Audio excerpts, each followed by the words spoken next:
Howdy, this is Splash of Gas with Dave Weichert, a NASCAR podcast. What a wicked time up north for New England's only NASCAR race weekend. Splash of Gas was on track in New Hampshire, bringing you all the action. Truck Series would have a playoff cutoff race, and Cup Series would have their first race of the round of 12 in the playoffs. Storylines for the trucks, with Jake Garcia and Chandler Smith on the outside looking in, going into New Hampshire. Would they be able to punch their ticket and knock out one of the bubble drivers of Rajah Caruth or Caden Honeycutt? Cup Series, after 4 playoff-eligible drivers were eliminated after Bristol, the remaining 12 will be ready to put it all on the line for the lobster. That wasn't all the racing action last weekend. ARCA would be racing in Salem. Pre-race chat with Grant Enfinger, full interviews with Herbst and Massey, Fast Davey's bets, yellow flag, green flag, predictions for Kansas, and so much more on this episode of Splash of Gas. As always, we're sponsored by Magical Travel with Dave, aka Disney Dave Weichert, my father. He will be able to help you with all your Disney and Universal vacation needs. He can be reached at disneydavw@verizon.net. Please make sure you follow all the Splash of Gas social medias for midweek and on-track updates. Instagram, Facebook, and YouTube are all Splash of Gas with Dave Weichert. Now for the ARCA recap from Salem. ARCA Series would be in action for their third to last race of the season at Salem Speedway.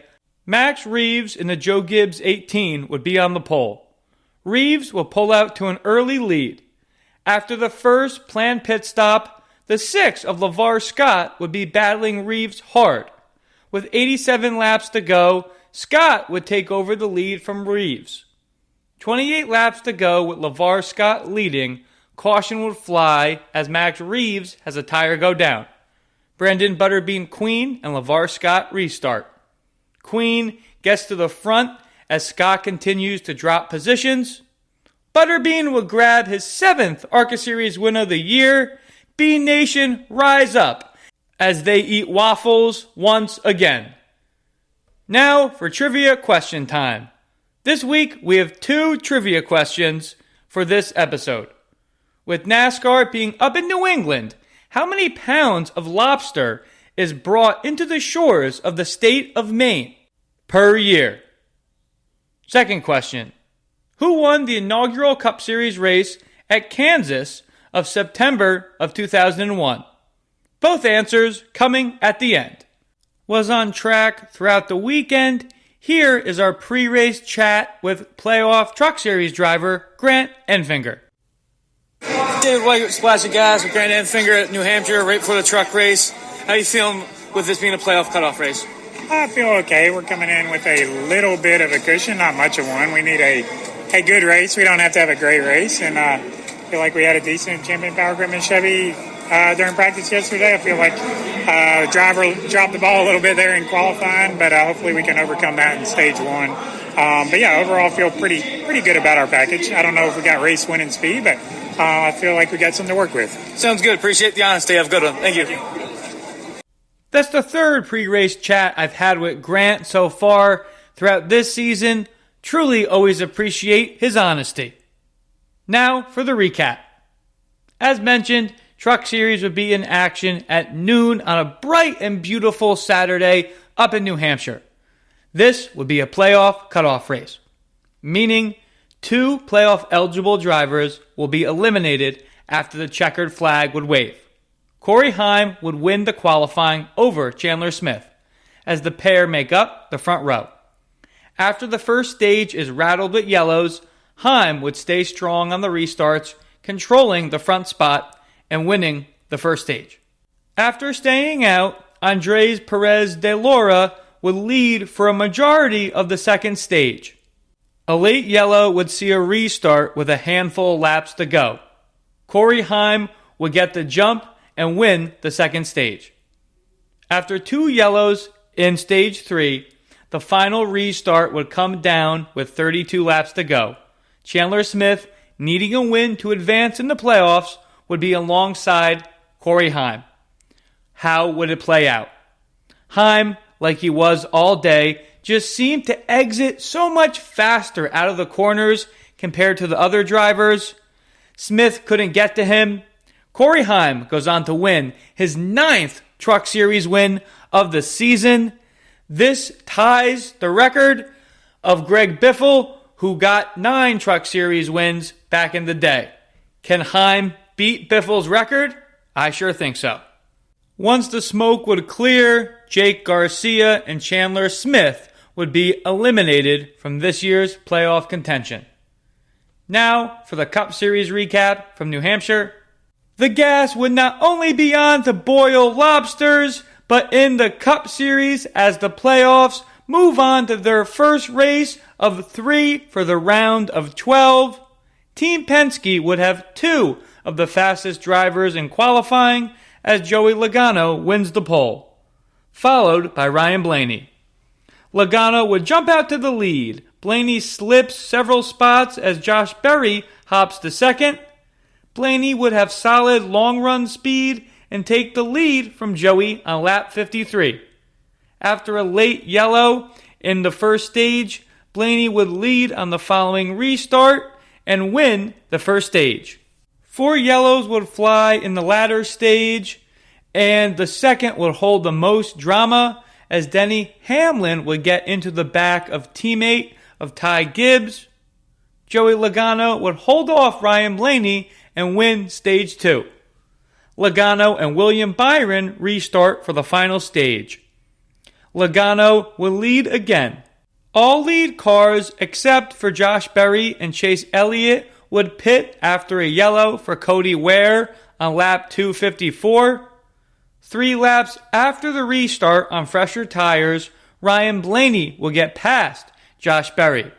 5 laps to go, Blaney would have nearly a full second lead ahead of Berry. Could Josh catch him? No, he could not.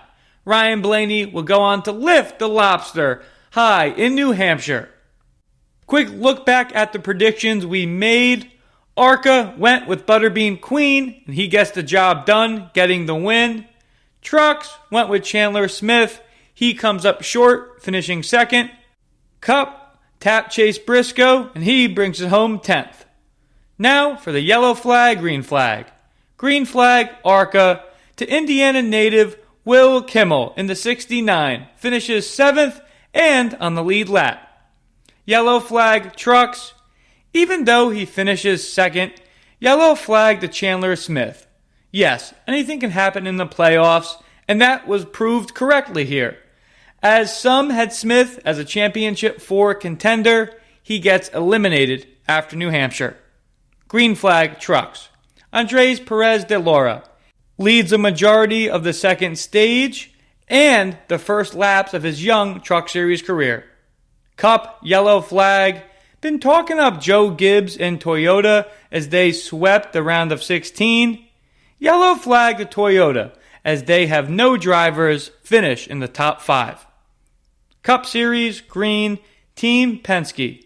They have won the last 3 championships and look to be heating back up again as Blaney gets the win and Logano comes in 4th. Now for our interview with Riley Herbst. Hope you all enjoy. Next guest we bring on the Splash of Gas is driver of the 35 Monster Energy Toyota Camry for 2311 Racing in the NASCAR Cup Series, Riley Herbst. Thanks for joining the show, Riley. Yeah, thank you for having me. Looking forward to it. Yeah, of course. Before we dive into the recent on-track action, after several years in the Xfinity Series with Stewart-Haas Racing, you make the jump to the Cup Series, going full-time this year with 2311 Racing. How has that process been for you so far, driving for owners Denny Hamlin and Michael Jordan? Yeah, honestly, it's been so much fun. There's so many different ways I can come at this question. It's obviously a dream come true. Been working my whole life to get to the Cup Series, so that's the first aspect. But other than that, yeah, it's been awesome. The team's been phenomenal. It's been obviously a big challenge moving to the Cup Series, just like it's supposed to be. The Cup Series is the hardest place to race in the country. So, been learning every single weekend, and I feel like our speed's been getting better and better as we go out through the year. And it's just been a lot of fun to continue to grow and learn with everybody at 2311. Cool. Awesome. Appreciate the insight on that. With being in the Ford camp for a number of years, was there any changes you experienced with now being back in a Toyota this season? Yeah, I mean, it's really great to come. As I like to say, I come back home. I started my career at Joe Gibbs Racing with Toyota. So, yeah, Ford was awesome. Each manufacturer has a little bit different ways to do things. Not that one's right or wrong, but they're different in their own right. So, just obviously excited to be back with Toyota and all the resources and technology they have to offer. Awesome. You've had a lot of seat time in the Xfinity series, now in the Cup series. For you, what are the similarities and differences to the Xfinity and Cup cars? Yeah, there's a lot more differences than similarities, to be honest with you. The only similarities is that it's a NASCAR series and we race on the same racetrack. But the Cup cars are so different, and the way they drive, the way they're set up, they're just fundamentally different with a larger tire, a different transmission, different steering, different geometry. So it's been a lot for me to try to learn as fast as I possibly can. But it's been a good process, like I've said before, and I think we're getting better. Cool. Appreciate those specifics. You start off this season strong with 3 top 20s in a row. As you know, the NASCAR Cup schedule is a grind. You come out of Bristol with a P18 finish. Saw a lot of tire wear on the high banks 2 Saturday nights ago. How were your tires feeling throughout the night, and how would you say the race went for you? Well, it was going to go really good. I thought we had a chance at my career best finish, which is a 10th. I thought we were going to be able to run 10th to 12th there, and then the caution came out late into the pit cycle with about 15 to go there at Bristol, which kind of derailed our day and relegated us to 18th. But Bristol was fun. It was a unique challenge that I've never been a part of, with the tires wearing super fast and aggressively. So I think it was interesting. Hopefully we get to do it again. But yeah, it's a Bristol I've never been a part of, and it was definitely a unique challenge. Cool. Thank you for going over that. Moving towards New Hampshire. Last year when Xfinity ran there, you finished 8th. The 35 was fast in practice. This last Saturday, being 4th fastest, you qualified 25th. How are you feeling at NHMS, the first time in a Cup car? Yeah, New Hampshire's a difficult racetrack for sure. It's a flat, fast 1 mile with a lot of bumps on it. So it's a unique racetrack, and I thought as a whole it was okay. Like you mentioned, we had a fairly decent Saturday. Sunday wasn't as good. We still finished in the low 20s, I think. But yeah, just looking to improve, and we'll be back there next year. Gotcha. Was in the grandstands and in the pits throughout the weekend. You practiced on Saturday. How was the track with the different type of rubber that was laid from the modifieds to the trucks? Yeah, it was unique. The modifieds, we didn't really affect too much of the modified rubber, but we've never really ran a practice or qualifying immediately after a long truck race. So that was something to note. It just kind of affected the way the cars handled, and we had to be aware of where the rubber was and either avoid it or use it if it helped our race car. Gotcha. Once the race went green, you finished 29th in stage 1. The second stage was broken up with several yellows, and you finished that one 22nd. Stage 3, we would only see 1 yellow. How was the 35 feeling on the shorter runs compared to the longer runs throughout the day? Yeah, I mean, I thought the balance was okay on the short runs. There was a new softer tire at New Hampshire as well that Goodyear's been working on for our short track tire. So that was the first time we ran that softer compound at New Hampshire, which I felt wore a lot, and I felt like that kind of hindered a little bit of 2311's performances, where we all kind of struggled a little bit on the long run. So I think we need to work in that direction for future short tracks and going back to New Hampshire. Okay, awesome. In the end, you come home with a P22 finish. How would you say went your day at the end when you were leaving? Yeah, I mean, it was we kind of have to, in this state of where we are, we kind of have to look at weekends as a whole. And I thought our Saturday was a productive Saturday that we've had all year. And Sunday we obviously fell short of where we should have finished, but I thought it was a productive weekend, and we learned quite a bit, and hopefully we can take some of that experience into this weekend at Kansas. Gotcha.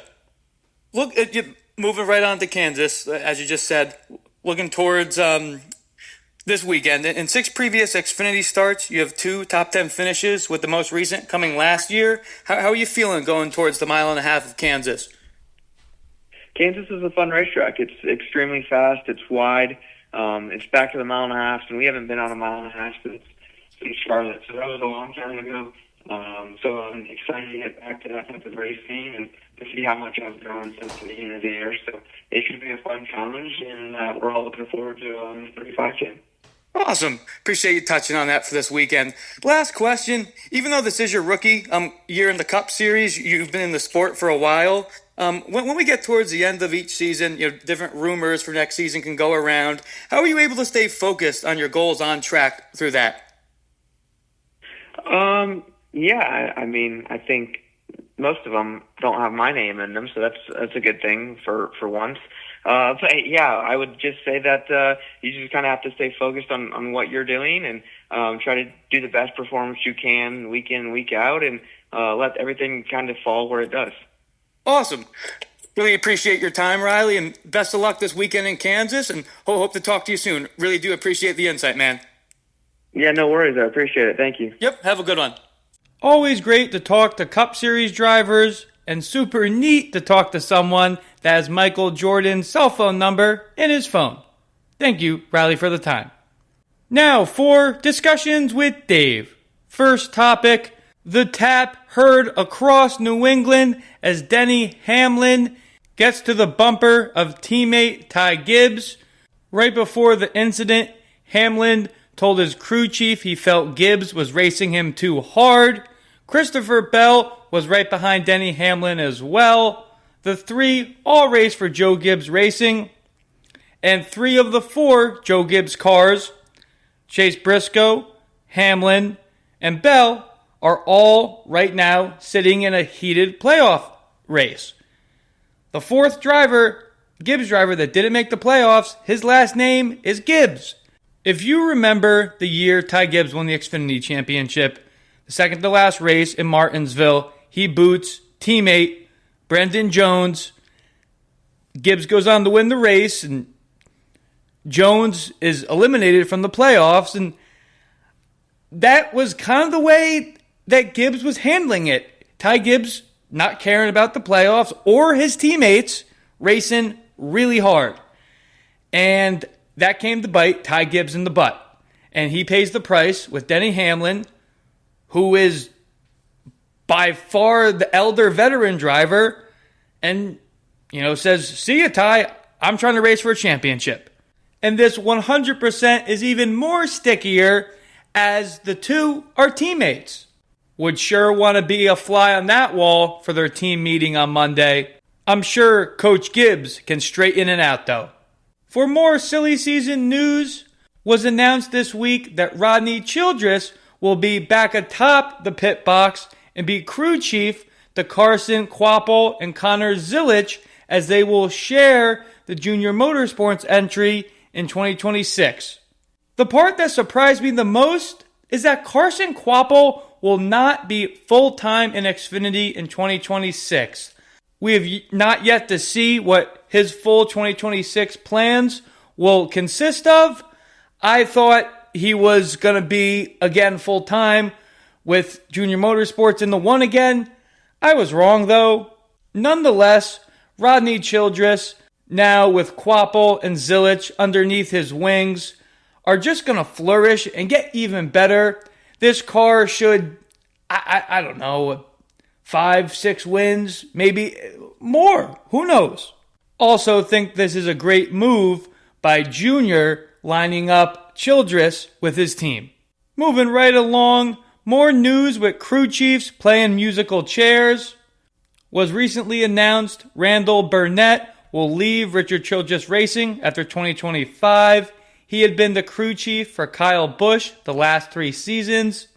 Burnett didn't go long without a job opportunity. Trackhouse Racing announced they will tap Burnett as Connor Zilich's crew chief as Zilisch embarks on his rookie Cup Series season in 2026. Justin Marks plays a really good game of chess with the people he hires at Trackhouse Racing. I think this is just another one. Need someone with experience to guide such a great young talent in Zilich. I think Burnett and Zilich will be a great pairing. News on the Truck Series side of things. With the announcement over a month ago, Kaulig will field 5 Ram trucks next year full-time in the Truck Series. Kaulig has even put out on their social medias for the fans to vote and give their intake on what up-and-coming retired drivers, veteran drivers, on who exactly should fill those 5 spots. I think it's great. 2 names that are rumored to be linked with Kaulig: Tony Breitinger, who is currently racing for Tricon Garage in the 5, that she could fill one of those 5 Rams. Kaulig has announced that Ram will be the primary sponsorship, and they will not really need other sponsorships to come in. So Kaulig is obviously then going to want Ram too to grow their brand. They're the ones putting the money to have drivers that already have a name. Not every one of the 5 that they're going to field needs to be an already established name in the sport. But by bringing Tony on, who already has a following, I think would be a win-win for all parties involved. The second name we're going to talk to fits the same lines. Cletus McFarland. Yes, the YouTube sensation is rumored to be embarking on a full-time Truck Series season next year. Cletus has been deeply embedded in motorsports for a majority of his life. He owns Bradenton Motorsports Park and has been on a part-time ARCA schedule this year. The third name that we're going to talk about that I think is going to fill one of the trucks for Kaulig next year is the one and only Brendan Butterbean Queen. Just was talking about him winning in Salem. That was his 7th ARCA win this year alone. Queen, as we know, is 100% himself. The mullet, after he wins races, he's eaten at Waffle House. A true ambassador of the sport. Recently made his Xfinity debut with Kaulig in the 11. He will race again at Kansas with them. Last topic on discussions with Dave for this episode. Another Truck Series rumor. Could Hailie Deegan be returning to the Truck Series? After running full-time in the trucks, Hailie Deegan would go to Xfinity Series with AM Racing. That, unfortunately, didn't pan out well for her, and they replaced her before the Chicago street race. Hailie, for this year, raced in the Indy NXT Series, and she struggled, having her best finish P11 at Laguna Seca. Hailie is rumored to have a possible deal with McAnally Higgleman Racing for 2026. Could she return full-time to the Truck Series? I think it would be a good idea for her. She wasn't terrible in the Truck Series. She was learning. She was starting to catch on. 100% agree that she made the jump to Xfinity too soon. And yes, AM Racing has come leaps and bounds since she has left there. Look at what Harrison Burton has done in that car this year, making the playoffs. Was Hailie the best driver for that team at that time? Probably not. Think it would be great for her career and, of course, the sport to have Deegan back in the Truck Series. Hope that happens. And that wraps up this week's edition of Discussions with Dave. Now for the playoff breakdown for the Truck Series. After New Hampshire, Chandler Smith and Jake Garcia get eliminated. Trucks do have an off week before their first race of the round of 8 at the Roval in Charlotte. Corey Heim sits plus 69 points to the good. Lane Riggs, second, plus 22. Then Daniel Hemrick starts the drivers in what I'm calling this year the danger zone. Hemrick is plus 1. Ty Majeski is above the playoff cutoff line currently, but he is tied with Tyler Ankrum in points, but Majeski holds the tiebreaker. Then -3, Grant Enfinger, Rajah Caruth, -5, Caden Honeycutt, -7. Yes, there is 6 drivers within 8 points of each other. With the road course of the Roval being the first race of the round of 8 for the trucks, think that is going to benefit Heim, Hemrick, and Majeski, who have been strong on the road courses throughout this year. I think it's only going to hurt drivers at the back of the standings. Caruth, Honeycutt is a great opportunity as well for Tyler Ankrum and Grant Enfinger to make up spots. As a big fan of the Truck Series, I do like the twist of having the Roval being the first race of the round of 8. Now, ARCA standings break down as they go into their second to last race of the season at Kansas. Brendan Butterbean Queen in the 28 has been the top of the field throughout this year. 7 wins, 15 top 5s, just so dominant. Brent Cruz has 4 wins and would probably be in a really close battle with Queen if he ran full-time, but Cruz has only ran 9 races, so he won't be able to compete for the championship. We look at second in the standings, and that's LeVar Scott, a guy that was running up front at Salem. LeVar, no wins this year, but 11 top 5s, 16 top 10s. He sits 56 points behind Queen. With 2 races to go, he's really the only driver that has a mathematical chance at taking the championship from Queen.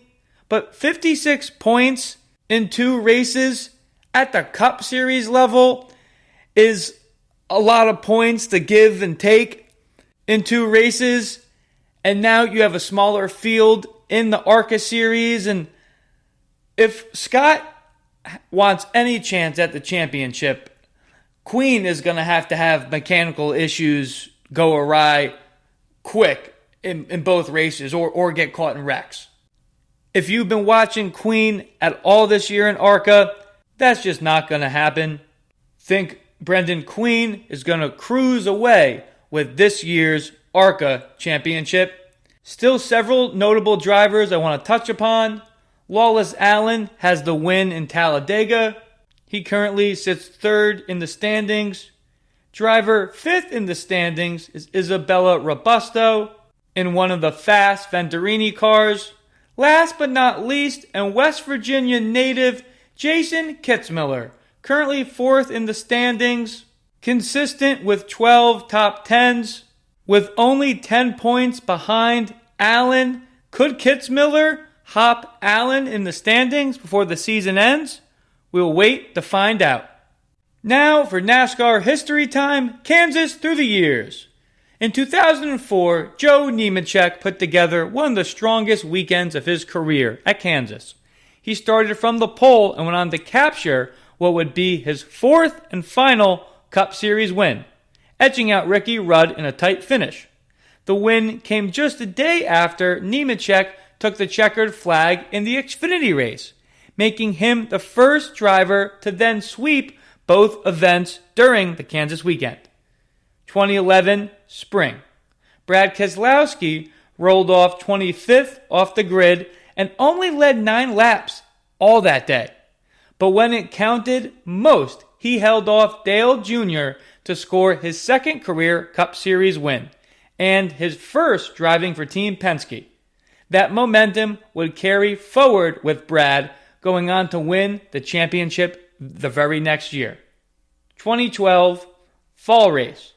Ahead of the fall race, Kansas Motor Speedway received a fresh repave, and it made an immediate impact. In qualifying, Casey Kane laid down a blistering lap, smashing the old track record by over 10 miles per hour and setting a brand new benchmark at the track. 2022 Spring. With the Jordan brand on your car, expectations are typically sky high, and Kurt Busch delivered. in a thrilling Kansas showdown. Busch traded blows with Kyle Larson throughout the day. Busch leads 116 laps en route to his first and only victory with 2311 Racing.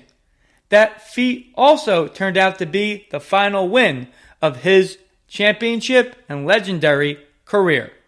Xfinity predictions for the playoffs as they enter the second race of the round of 12. Right now, got Connor Zilic plus 85, Justin Allgaier plus 53, Sam Mayer plus 35. Think all three of those guys are good. Then the next 8 drivers of Quapple, Burton, Jones, Creed, Gray, Sanchez, Love, Hill, all within 32 points of each other. That's some close quarters.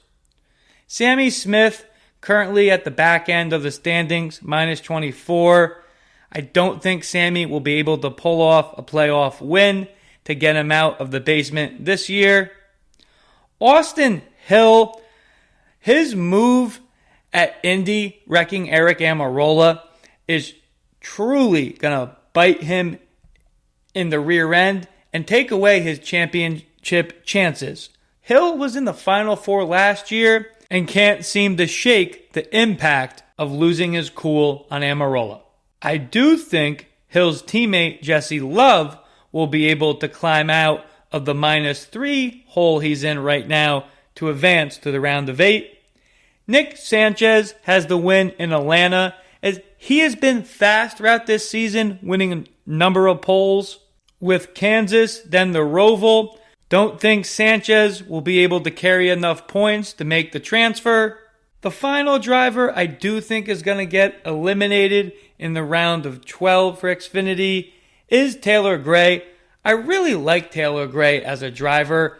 Think really smart and has sky-high potential, truthfully. If he doesn't get slammed by Eckes in Martinsville in the Truck Series, we're talking about Gray competing for a championship last year in the Truck Series. Xfinity Series this year hasn't gotten that win that he's looking for. He could have a really good day in Kansas and prove me wrong. Just have a bad feeling that something might go wrong for Gray. See how those picks hold up after the race on Saturday. Now, Cup Series breakdown and predictions going into Kansas. Blaney with the win locks himself into the round of 8. Then William Byron plus 47, Kyle Larson plus 41, Christopher Bell plus 29, Denny Hamlin plus 27, Joey Logano plus 24, Chase Elliott plus 14, Chase Briscoe plus 12, the cutoff line, Ross Chastain minus 12, Austin Cindric minus 19, Tyler Reddick minus 23, Bubba Wallace minus 27. We first look at the drivers at the back end of the standings. Tough day in New Hampshire for 2311 Racing, Tyler Reddick and Bubba Wallace. I think the point deficit right now is going to be too much for Bubba to overcome. Think he gets eliminated. I do believe the next driver to get eliminated is unfortunately going to be the 2 Penske car, Austin Cindric. Tough ending to his day in New Hampshire after how well his teammates were running. Chastain won Kansas last year when he wasn't eligible for the playoffs. I don't know if he'll be fast enough to grab the win this year. I was really back and forth between him and Chase Briscoe, who would get. I think those guys are being really close in the standings. I just think the portfolio of work that Briscoe has put together more recently is going to outmatch Chastain. The last driver to get eliminated, I believe, is going to be Chase Elliott. He's been strong at moments this season. Is he the 2020 Chase we saw win the championship? I don't think so. Does his luck run out when the checkered flag waves at the Roval? I think so at the moment. We'll see how everything plays out after Kansas. Now, the drivers to look out for Kansas, starting with the ARCA Series. LeVar Scott leading laps late last weekend. If there wasn't that caution at the end, he probably would have walked away with his first ARCA victory. Gio Ruggiero will be driving the 18 for Joe Gibbs Racing. He should be a contender. Leland Honeyman will be driving one of the Venturini entries. Think he should be competing with Ruggiero. And of course, we cannot forget Brendan Butterbean Queen in the 28. Making consecutive ARCA starts, Bobby Dale Earnhardt will be back in the ARCA seat after running in Bristol. Andy Jankowiak will be in the number 73 for Class Motorsports. Always great to see Andy J back at the track. Last but not least, in the 77, Corey Day. Don't see why Day won't be contending as well. Can he get in the top 5? We'll see. Now, for the drivers to look out for, Xfinity Series at Kansas. We start with the driver atop of the point standings right now in the playoffs, 88, Connor Zilisch. He raced at Kansas last year when he was part-time Xfinity, and he was 4th. Zilisch is one of the favorites. Both Haas Factory Xfinity drivers, Sam Mayer and Sheldon Creed, are in the playoffs. Each of them were in the top 15 last year in Kansas. Typically, the Joe Gibbs cars are fast at the mile-and-a-half tracks. Justin Bonsignor, we just saw him race in the modifieds in New Hampshire. Him and Brandon Jones should be fast in the Joe Gibbs Xfinity rides. Brendan Butterbean Queen making his second Xfinity start with Colleague Racing. Queen should be up front in the ARCA race, gaining experience there. Don't see why Butterbean can't be running in the top 10. Now, the drivers to look out for Cup Series from Kansas. We look no further than last year's Cup winner, Ross Chastain. Now, with Ross in the playoffs, unlike last year, what can the Melon Man do? The 19 with Truex was 3rd in Kansas. Can crew chief James Smalls and Chase Briscoe continue to ride those coattails? Will stay in the Joe Gibbs stable. Christopher Bell, Denny Hamlin, each in the top 10 in Kansas, was mentioning how strong Joe Gibbs historically is on mile-and-a-half tracks, was talking how Toyota and Gibbs didn't have the strongest day out in New Hampshire. Think they rebound in Kansas. Of course, we cannot forget about the Hendrick Motorsport cars. William Byron is their top dog right now. Can he show out? This brings us to our second driver interview of the episode. Driver that was just racing the trucks in New Hampshire, Mason Massey. Next guest we bring on the Splash of Gas is Mason Massey. Appreciate you joining the show again, Mason. Thanks for your time again. Happy to be here, man. Thank you. Yeah, of course. This season you've been predominantly in the 45 Xfinity car for Alpha Prime. This was your first truck start this year at New Hampshire. Before we get into the race, how was it back working with familiar faces in Young's Motorsports last weekend? It was really cool, man. I ran almost the whole season last year with them, and it was a lot of fun working with those guys. They have some young guys over there who work hard, and we had some good runs together, so it was really cool to pop back in their truck, and it's a lot of fun, man. I always like going to New Hampshire. It's a fun track, and it was really cool to hop in with Young's Motorsports again and go have a good time up there. Awesome. Appreciate the insight. Great seeing you pre-race Saturday. Could see a lot of support from your partner Brunt rooting for you in the 20. How is spending time with them and their support in your career? What has that meant to you? Oh, it's always been a good time with them, man. Every time they come to the racetrack, they just like to have fun, and I think that's what it's all about, really. And it was a home race for them up in New Hampshire. They're they're based right outside of Boston, so hour and a half or so from there. So it was a home race, and everybody had a good time, and they're always happy to get a top 20 finish. So everybody was happy with how everything went, and they've been a big supporter of mine. If it wasn't for them, I don't think I'd be racing. So I just always appreciate them,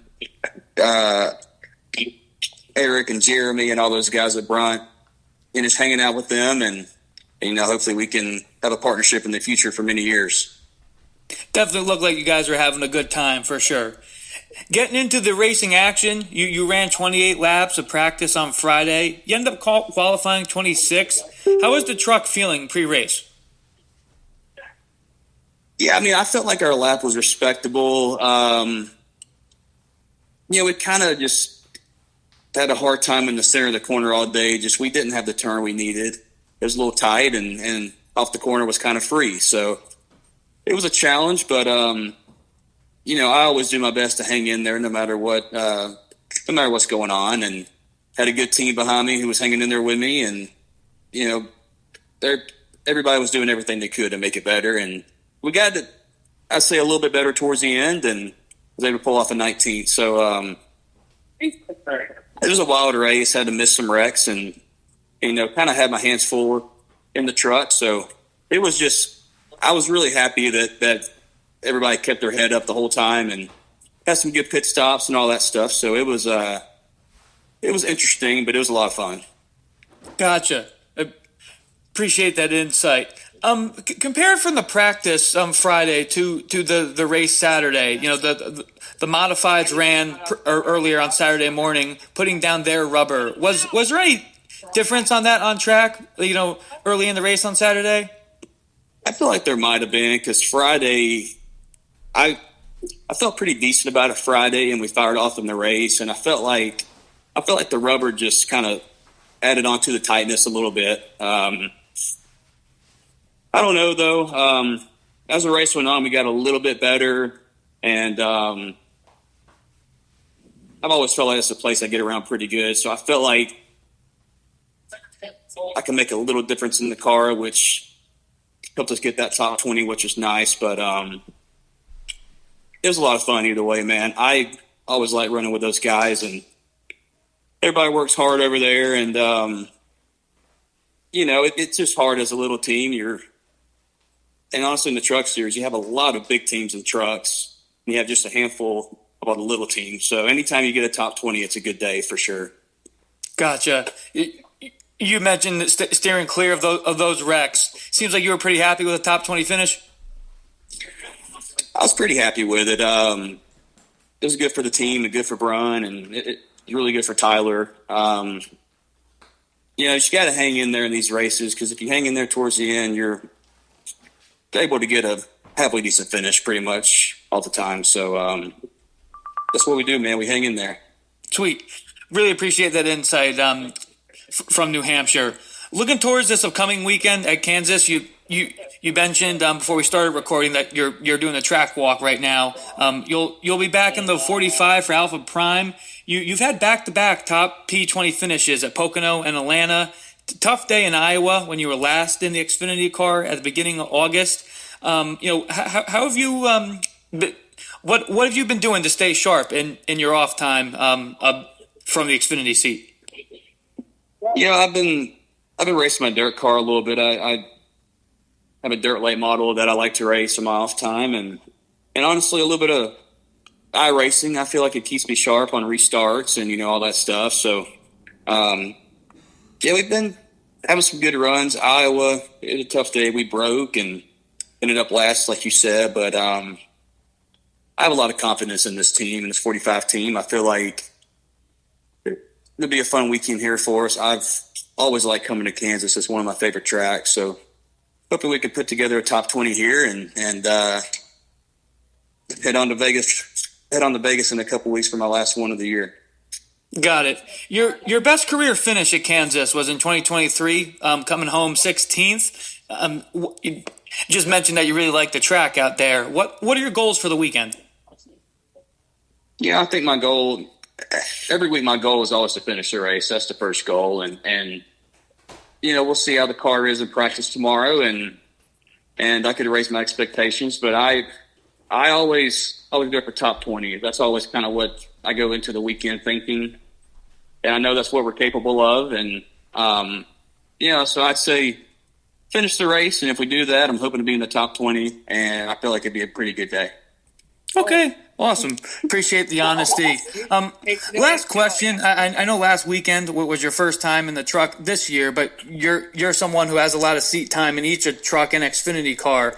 What are the differences, or if there's any similarities from each ride?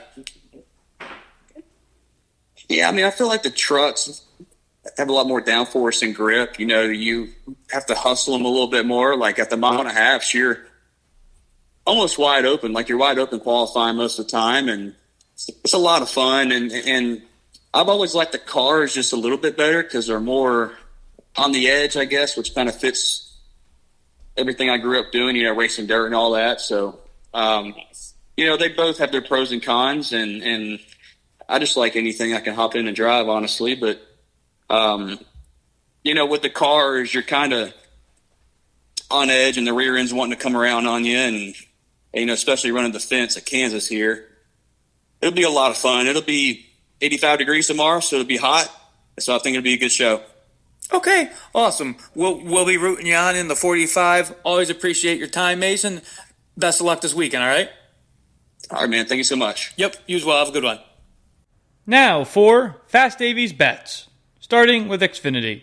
Really like the value of a top 3 for Sheldon Creed, that's plus 300. Cup Series, also think Tyler Reddick as the top Toyota at plus 400 is a solid one as well. Now, trivia answer time. This week, as mentioned, we had 2 trivia questions. First question, with NASCAR being up in New England, how many pounds of lobster is brought in to the shores of the state of Maine yearly? Answer is over 1 million pounds. That's crazy. Second question, who won the inaugural Cup Series race at Kansas in September of 2001?